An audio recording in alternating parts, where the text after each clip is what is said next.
ฮัลโหลและนี่ก็เป็นมื้อที่2ของเฮาในสิงคโปร์เนาะมื้อตอนเช้ามาก็คือแยกย้ายกันไปเนาะหมู่ก็แยกย้ายกันไปซื้อของเฮาก็ออกมาหาหยังกินเนาะเฮาก็คือมากัน2คนเนาะกับแม่ใหญ่พิงเนาะตัดภาพมาที่กลางคืนเลยเฮาไปกันที่ผับนี่เนาะแต่ว่า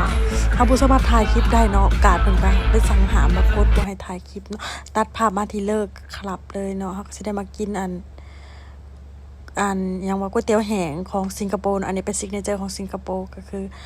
และคืนนี้เฮาก็สิเป็นคืนที่เฮาบินไปมาเลเซียเนาะนี่ก็คือเป็นภาพสนามบินสิงคโปร์เนาะตอนกลับเนาะที่2เนาะทุกคนภาพก็สิประมาณนี้เนาะเฮาก็สิมาถ่ายรูปนี่ก่อนเห็นหลายคนมากก็ต้องถ่ายนี่นะเฮาก็คือบ่พลาดเนาะทุกคนสิเป็นตู้ปลาเนาะที่เฮาย่างเป็นตู้กระจกที่เขาอยากได้นะ